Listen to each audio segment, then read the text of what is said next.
I'm David Clayton, and this is the Way of Beauty podcast, conversations on Catholic faith and culture. I'm here with Charlie Deist. This is David Clayton, and this is the Way of Beauty podcast, and we're back in the garden here at St. Jerome Convent after a little bit of a break. It's nice to be back amongst the plants which are maturing day by day. And I want to talk to Charlie about the developments in a project of his. I found myself on a mailing list. So first of all, hello Charlie, it's great to have you here. Hey David, good to be back. And I'm starting to get emails from you. I've subscribed to, I think the website is ANaturalMethod.com, is that right? That's correct. And so you're sending out notices and discussion points about exercise, posture, and nutrition. And what interests me greatly about this is the approach that you're taking, which seems to be holistic in a Christian way. And we'll get to that in a moment. But why don't you just tell us in your own words what this project is, ANaturalMethod.com, and then after that we'll get into the philosophy that seems to be driving it.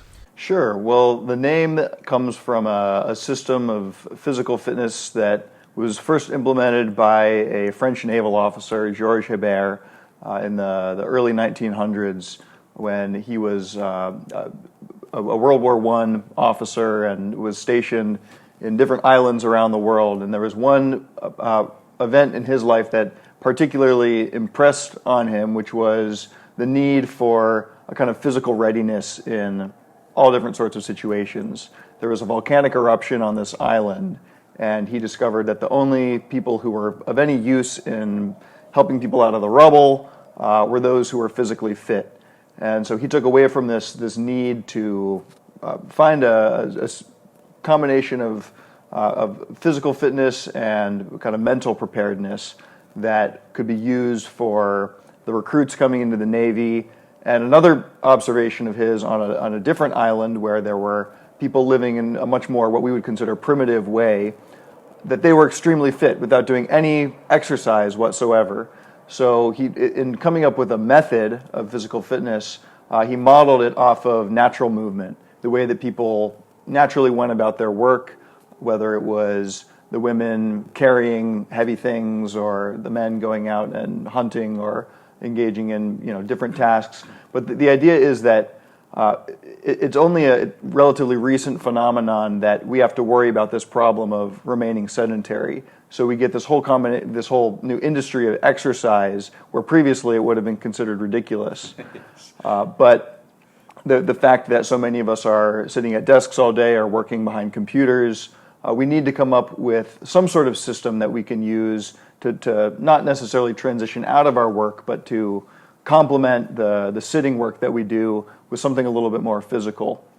Right. Some might respond, well, aren't we heading for a situation where the body is defunct? Well, we might be, but that would be a bad thing if it was the case. I say, as a Christian, we're body, soul, and spirit, and so it's very important that we consider the health of the body, I would say. Now, just to come back to this French writer in the early 19th century, I see other influences in what you're writing. So I remember one on posture that you wrote, and I'm probably not in the right posture at the moment, but you referred to, I think, to some Alexander technique, some of this MoveNat. Is the MoveNat the same as what you described? MoveNat grew out of the Natural Method. It's the modern revision of it, and this is just kind of incorporating a little bit more. It's less aimed at the military recruit, more aimed at anyone who's looking to move more naturally, and it combines. You can also call it natural movement or movement in nature. So when you're out in nature, you find all these, kind of obstacle courses or things that you can interact with in ways that you wouldn't normally encounter. And there's a few different things within natural movement that I think are particularly valuable for any enterprise or just feeling more comfortable in your body, becoming more aware of how you move and the whole dynamics of mind and body.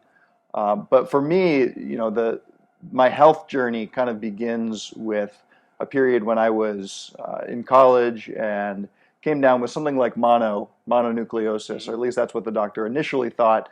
The tests were all inconclusive, and it was just going on month after month. I was feeling fatigued.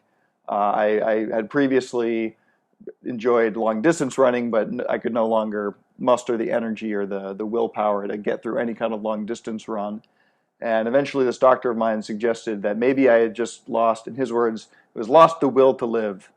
And that really struck me because it resonated, and I felt like there was something, a mental component or this kind of subconscious, almost psychosomatic component to my condition, where there was nothing, the blood work was showing nothing physically wrong with me. So it was just a matter of pulling myself up by my bootstraps in a way and trying to push through just bit by bit the fatigue. And I found that while I couldn't do the long distance running that I used to enjoy, I could still sprint down the street or bike a little bit harder on my way to work. And it was through eventually discovering the idea of MoveNat and kind of primal movements, or the ways that our ancestors used to move, that this actually unlocks something within our genetic code, the epigenetics it's called, this whole field of research that's looking at how our genes express themselves based on our environmental factors. And so if you subject yourself to a certain kind of stress, then your body adapts to that stress. And this can be good or bad depending on what that stress is. So when it comes to posture, a lot of times we adapt to the stress or the imposed demand of sitting all day. And from a young age, kids, sit at desks in school, and they discover that the most comfortable way to sit for long periods of time might be to kind of just slump over like this, arms on the desk. And that's actually an efficient posture for what's being asked of them. But there are ways that you can, through becoming more aware of your posture and knowing, what the proper position of the spine is, you can kind of counteract that. And so that's what I was getting at in the posture series, was a specific subset of natural movement where, even though it's a stationary position, standing or sitting, it still involves all of the components of an action that's done, where you're moving around. You still have certain muscles that are contracting, certain muscles that are more relaxed, and so there's no right or wrong way necessarily, and you don't necessarily want to just substitute the thought of sitting up straight if you don't have an awareness to complement it of what a better, more efficient posture might be. Right. So you're bringing these ideas into something which is more than that, because I see references to, as I said, to Alexander technique, a little bit of yoga. I think there's something there, and but it seems to me there's an eclectic mix of things going on. By the way, I've got this wonderful new phone, and I still haven't worked out in the settings how I can stop the alerts. So apologies for that. No, it's a good reminder of something specifically from the Alexander technique, which people might not have heard of. The yoga is pretty much everywhere nowadays, but this is a technique that is mainly used by actors and stage performers, but it's trickled down into the rest of the population as a way to maintain poise. You think of people who are on stage, they need to be, straight, their vocal cords and their lungs need to all be in alignment. And one of the things that they emphasize in the Alexander technique is to be aware of what is pulling you out of good posture. And so there's this new thing called Tex Neck, where because we have these incredible technologies in our palms at all times, we tend to crane over our head. And again, it's just an easy position to fall into if you're looking at your phone. Going like this can feel a little bit awkward, but the advice from the Alexander technique is to free your neck and just be aware that occasionally look around. If you're at a cafe, staring down at your screen, just every once in a while widen your awareness of your surroundings and don't let the screen become this tunnel vision that you're focused on. Right. I can see people being called the disparaging name Tex Neck rather than pencil neck. Right. There's some speculation that we might even be mutating and getting another kind of a bony ridge at the back of our necks. Although I don't think that would necessarily be passed on to the next generation if they were to stop using the phone. Oh, really? Oh, gosh. Okay. So, what's driving? How do you decide what to pull in and what not? Is it effectively the underlying philosophy is from this French writer? Is that what's the governing principle here on how you decide what to pull in and what not from these other systems of posture and poise? Yeah, I find MoveNat and the Natural Method to be the most versatile and easiest to explain in terms of my framework, which is based on a sort of ancestral health perspective, looking at ways that the modern world has tended to, hinder our health despite the advances that we think of in medicine, and all the other modalities, from yoga to there's Pilates, Feldenkrais. These are all things that people are discovering, I think, to reclaim a culture that includes movement in their everyday life. Right. So it's the loss of the kinesthetic culture, the movement culture, and I would say, while everyone's going to find different benefits and drawbacks from each approach, I think the modern world doesn't require us to move at all. You can order things on Amazon, so it's up to us to find something that we can embody and to do so as truthfully as possible. There was a book that I found called, it was actually kind of linking some of the writings of various Eastern and yogic traditions with Christian mysticism, and written by someone who had been very involved in yoga and Hinduism before becoming a monk and a Catholic monk, and he didn't want to claim that these things were necessarily, that the writers in each of the traditions were talking about the exact same thing, and the book was ultimately very Christ-centered. But he talks about Christian writers who speak of truth in all actions, and when you translate some of the texts that people from yoga use, you get similar kinds of language around trying to embody the truth in different ways. And I think that for me, trying to move more gracefully and just more effectively is one way that I can try to just live sort of more truthfully, I guess. Yes, and gracefully being the operative word, because it literally means full of grace. One imagines that Mary would have been an adherent of MoveNat, therefore. So there's a few things that occur to me. There's this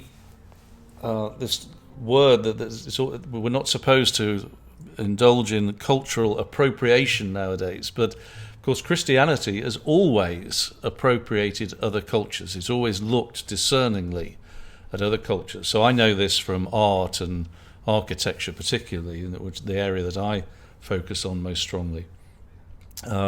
It looks at what is good and true about other cultures and then draws them in and gives them Christian life. The danger when you do this, and I think we've seen some of this in the last 50, 60 years particularly, but it's always a danger, is that we tend to do it undiscerningly, and we allow the influences of the other culture to undermine the Christian aspects. And I think that has happened with things like yoga in the past. So we need to be very careful with this.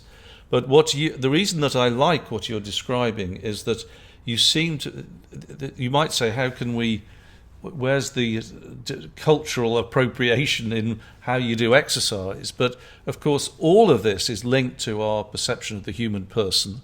And man is body, soul, and spirit, if we can use that anthropology.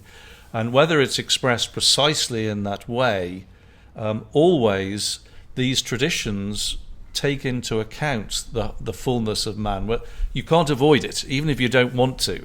Alexander technique, for example, I believe that the founder of that, I think he was Austrian or German, he always denied there was any sort of spiritual aspect to it, but people always wanted to attach something to it because it seemed natural to them because of this aspect of grace. There is a sense that if you're doing something gracefully and beautifully, that somehow that is, we are connected to God in some way, and people want to make that connection. So I think it's very good to be aware of this. And is this something you think about consciously, or I feel if not, you're doing it naturally. You're bringing these things in discerningly.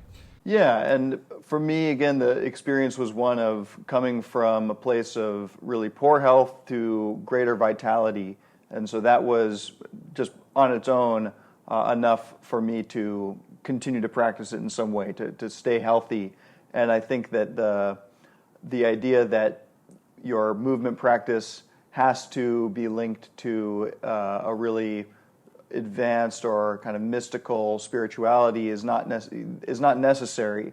And I think that some people are given those charisms, but most of us will just find that these things are ways to preserve our bodies into older age and to pursue our vocations more effectively.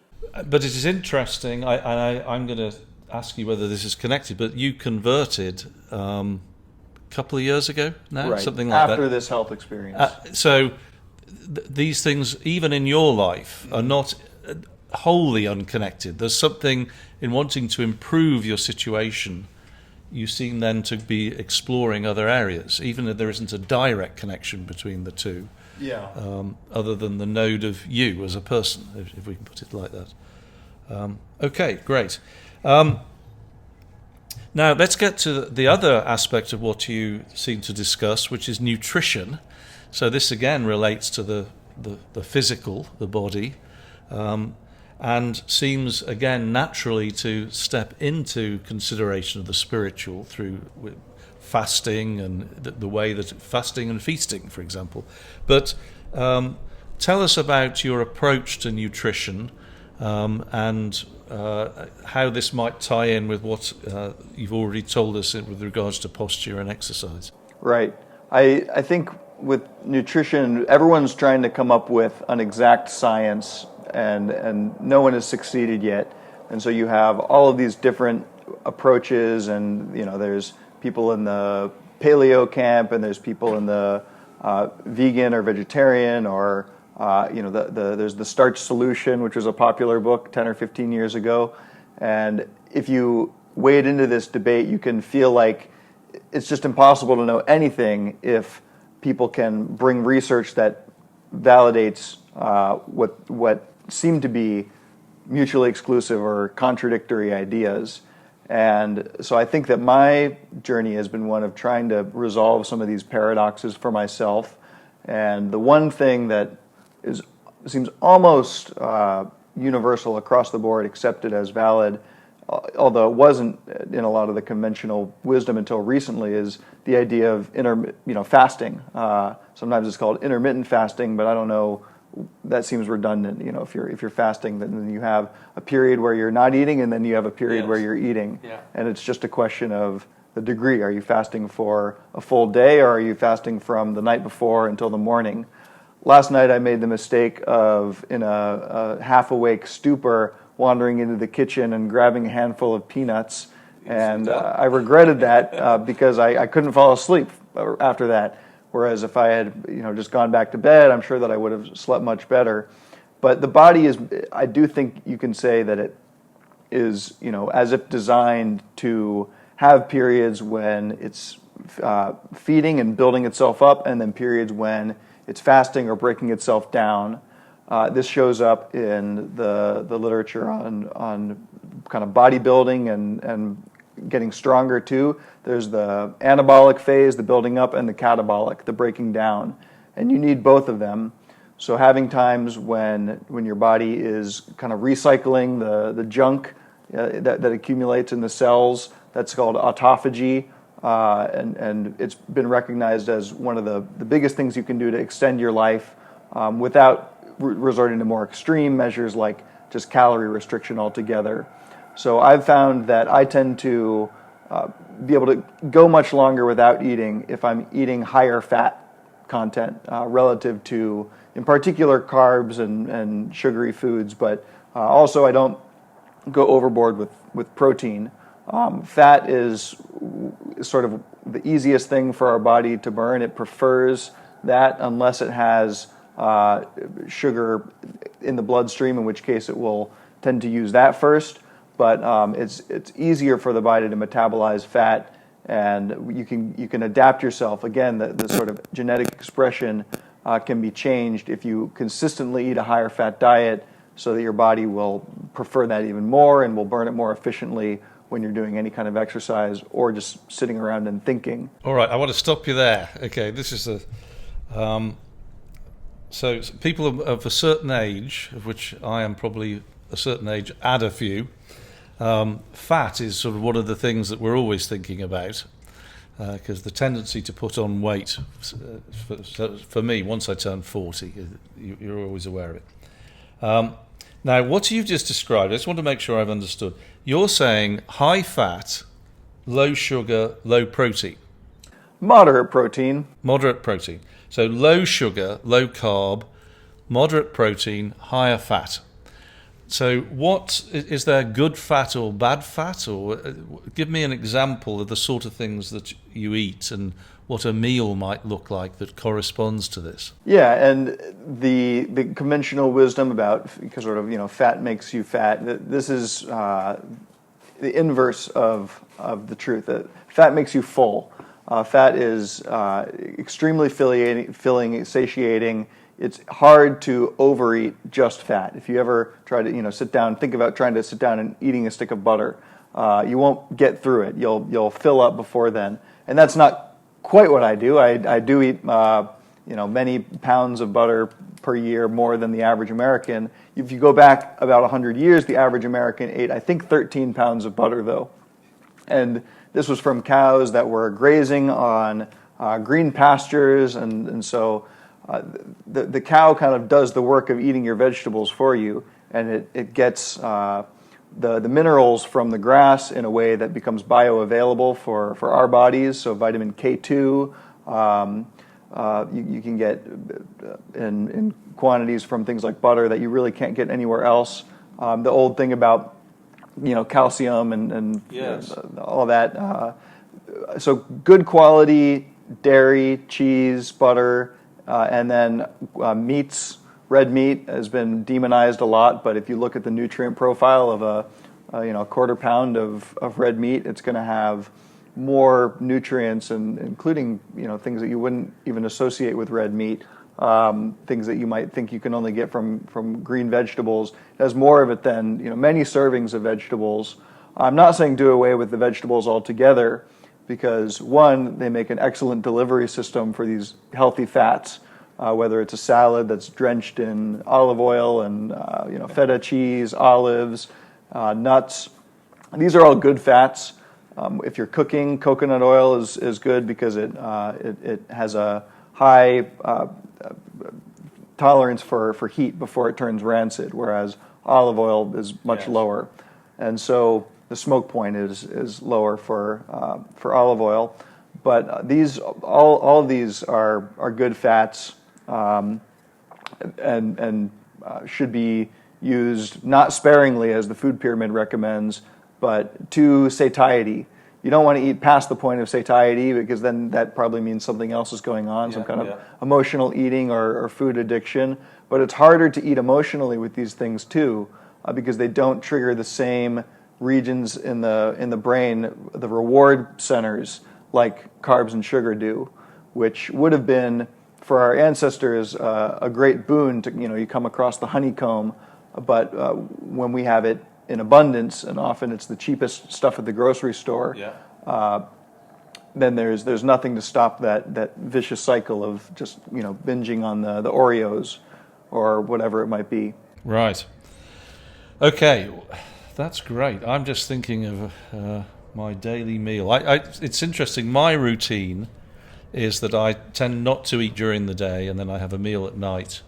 And I have lost weight recently, and I find that I can maintain it if I have I fill up on that meal, and I might snack a bit in the evening, but then of course, and I think about what I snack on. But the thought that I can actually have a bit more fat is I like that because I can imagine tastier meals immediately. So butter, nuts, oils, all these sort of things. Yeah, and it's a gradual learning process. I think it takes something like 30 to 120 days to make your body adapted to eating fat primarily. And in that time, you might want to stick, closer to the 80-20 rule of 80. If you're going, there's this whole branch, and I don't necessarily want to get into this, but of the ketogenic diet, which is more for people who have some sort of metabolic syndrome like diabetes or who are already obese and have built up this resistance to insulin, and that's a whole other thing about carbs primarily. Stress can do it, but sugar is a great way to spike your insulin and send the signal to all of your cells to store whatever calories you're consuming as fat. Whereas if you just consume a higher fat diet, then your body never gets the insulin spike, and it will tend to send those same cells the signals to kind of release fat to be burned, to be converted into the energy that you would normally get from carbs.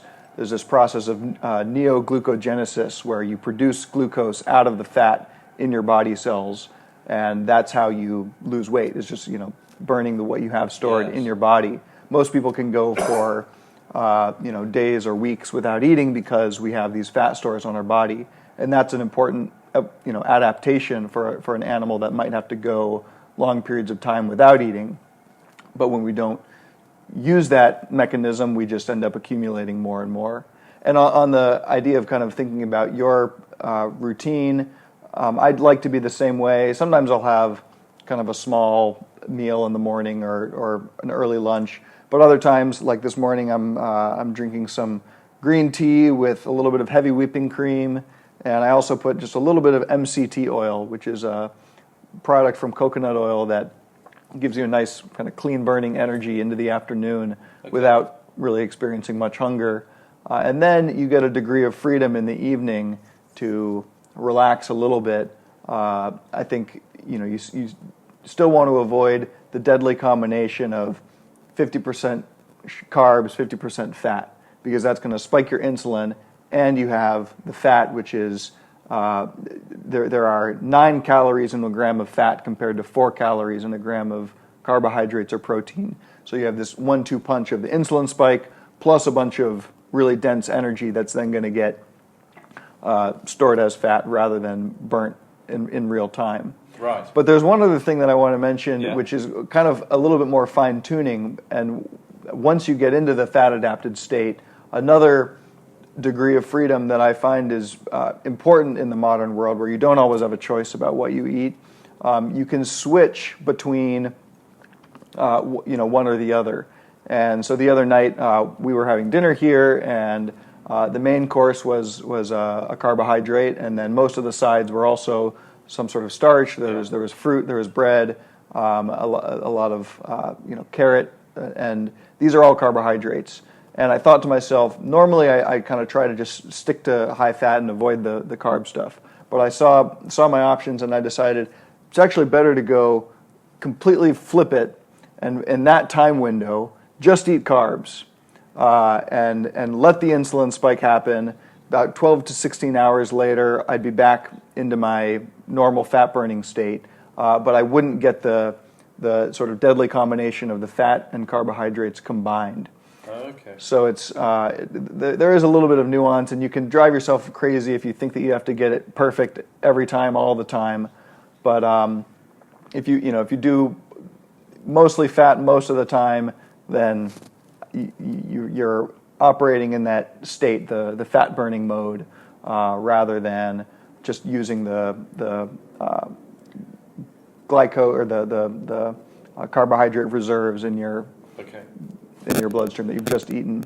And these ideas and sort of anecdotes from your own I'd reference application of it. Gary Taubes is probably one of the best writers on this. He's Gary Taubes. a science writer who has written The Case Against Sugar, Good Calories, Bad Calories, and he can really kind of break down the different studies and how they've been reversed from the old conventional wisdom around saturated fat and cholesterol being bad, largely based on a single study in the 70s that gave rise, and it was kind of in conjunction with special interests in the Department of Agriculture that got people on these low-fat diets, and now we're seeing the obesity epidemic just kind of exploding all over the world. And that's Taubes? Taubes. Yes.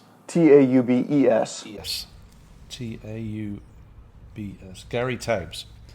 Okay, so now the details of what you described, I can imagine they're going to change over time. With nutrition, as you say, is I've heard it described a soft science. Yeah. We're dealing with people.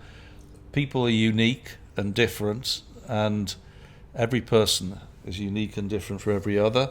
And so we're trying to analyze general trends, and they don't always. The general sometimes doesn't apply to anybody when we do that.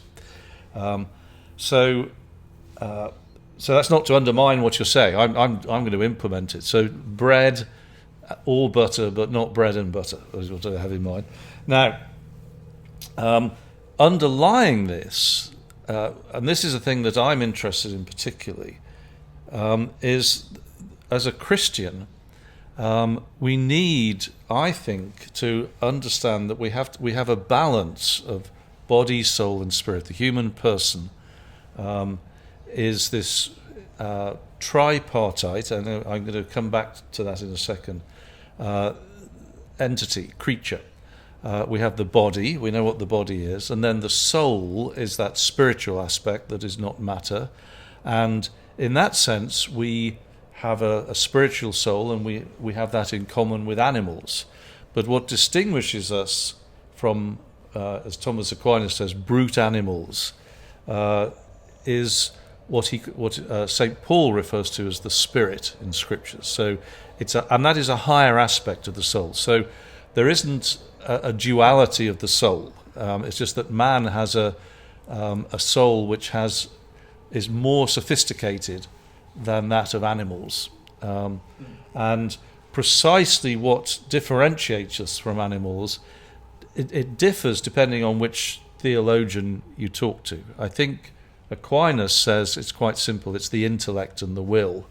The Eastern Church, it's probably more, the approach is more linked to the will and our capacity to love.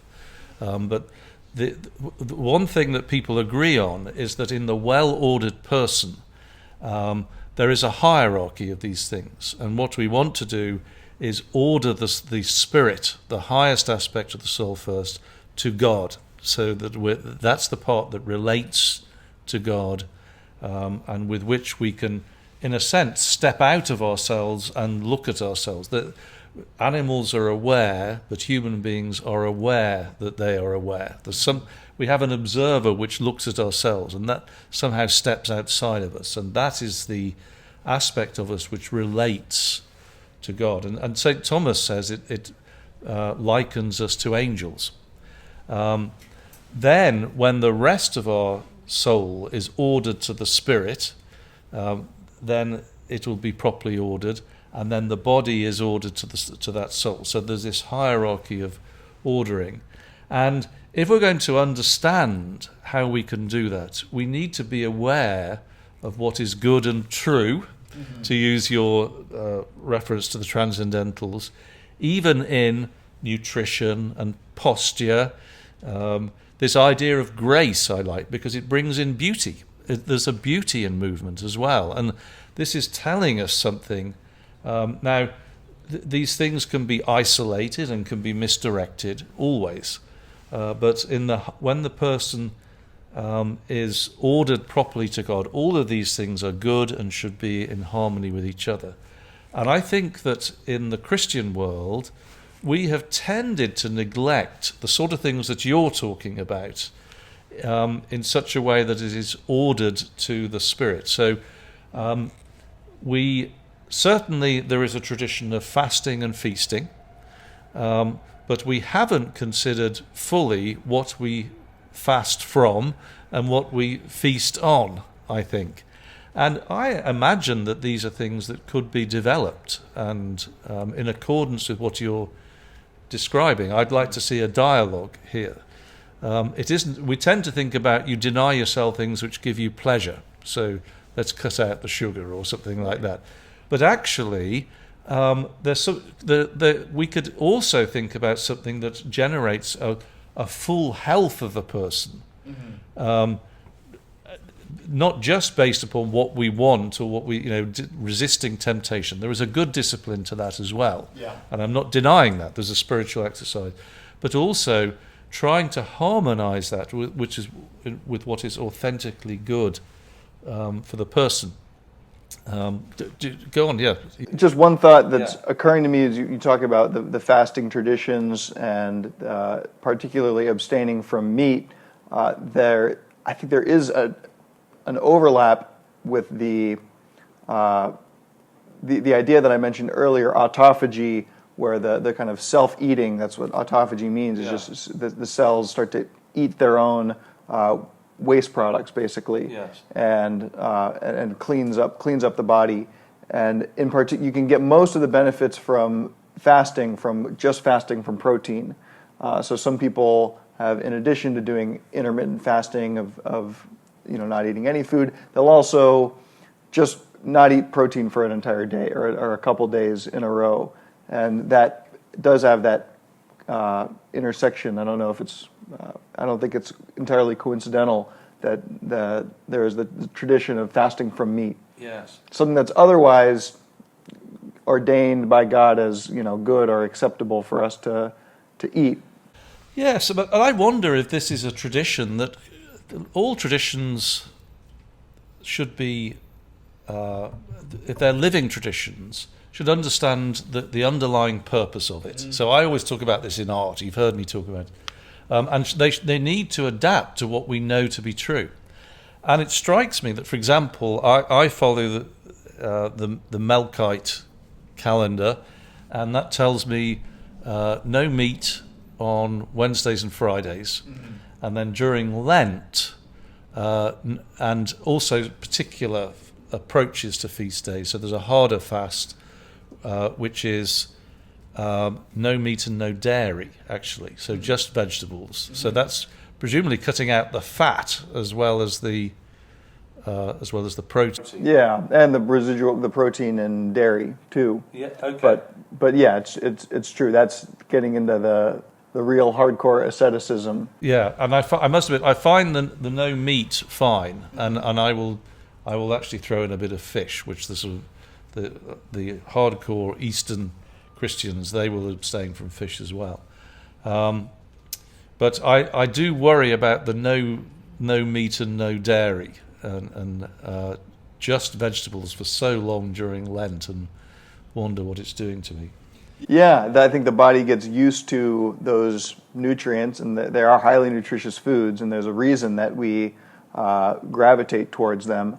And this is a bit of a tangent, but another of my interests that I haven't explored yet on the newsletter is just this kind of anthropology of why humans started living in cities and using large-scale agriculture and in particular farming grains to substitute what had previously been more nomadic peoples that ate a lot more of the animal products from their flock, and the evidence, I think, shows that it was not an entirely voluntary shift. That there was something that happened that kind of forced people into this way of life. But your body reacts when it doesn't have those things, and I think that the beauty of our physiology is that we can adapt and we can produce what we need when you take away any component. You take out the carbs, your body can produce carbs from fat. You take out the meat, then your body starts to recycle the old junk from its own cells. Your body takes the fat stores And I think we have a lot more resources within us that we can draw on than we realize a lot of times. And I feel like there is something spiritual about this notion of when you are feeling deprived, instead of leaning on worldly comforts to feel better, that you have to dig deeper, both in terms of spiritual reserves and your physical reserves. Yeah, and we are a profound unity of body and soul. So it's. I think this is something that's worth exploring. Maybe the next conversation we have, we can look at some traditional fasting regimens from the church, from the point of view of the church, and then just examine them in the light of your nutritional approach, and just see what might be going on there. I'd like to talk to you about that, and there are various options that I have in terms of how I approach Lent and approaches to the feast and that sort of thing, where I fast in advance. So I think that would be an interesting conversation. Yeah. Okay, I think we've reached a nice point to conclude. Is there anything you want to say before we finish this week? I think just bringing it back to the idea of kind of truth in all things, including action. All of our actions are mediated through the muscles, and that comes back to the nervous system, and that goes to the higher parts of the brain that are guiding the nervous system. And then you can even probably take it a couple levels further back with soul and spirit directing the will. And that's something that science ultimately maybe can never shed light on. It remains the ultimate mystery of free will and how we're Yes. directed, and how we can bend our will in certain ways, bend it to God's will. But at least at those lower levels where your will is connecting to your nervous system, and your nervous system is connecting to your muscles, it's a process of maturation. And when my last email started to explore the idea of human action being this kind of purposeful, basically what distinguishes humans from animals in some senses is that we have this purpose behind our actions, whereas animals are guided more by instinct, and we have the capacity to choose our ends. And that's a heavy responsibility in some ways, but I think that the spiritual component comes into play when you think about how God can be a part of this and kind of a co-worker in our actions and in our movements, down to the mundane, whether it's just getting up out of your chair or getting out of your car. Yeah. And there are ways, a lot of times old people or people who have difficulty moving and standing up, they'll try to get out of a chair like this, kind of pushing themselves up like this, and then coming forward, and it's precarious. Or when they sit down, they have to plop down the last few inches. But just learning more of your body's mechanics to the point where you can make it more effortless, and realize that if you just shift your center of gravity a little bit further forward until it's kind of on the knees, it just becomes much more effortless to stand up. And so that's in all actions we can be mindful and we can be aware, and in doing so, at least for me, I find it brings me closer to God, and I hope that I can, with the newsletter and eventually molding it into some sort of course for people to adapt it to their own circumstances, and in particular, I think that people being able to adapt it to whatever work they do, whatever their vocation is. The old Benedictine slogan, ora et labora, the prayer and work. Yep. I think that's what ultimately makes it spiritual, is the real world applicability and helping people become more useful and to more comfortably and powerfully inhabit their bodies. Okay, this is great. So those who wish to subscribe, they go to ANaturalMethod.com. Right. It's not. I'm not claiming that it's the natural method, but it's a natural method out there. People can try, and I send out the emails about once a week That includes short videos and resources that go deeper into everything that I talk about. And right now, people can get a free PDF of my Poor Man's Paleo Guide to Thriving on $10 a day or less if they sign up for the email list. And I'm trying to unite this with a hashtag. I don't understand really what they are, hashtags. But anyway, the hashtag body, soul, spirit.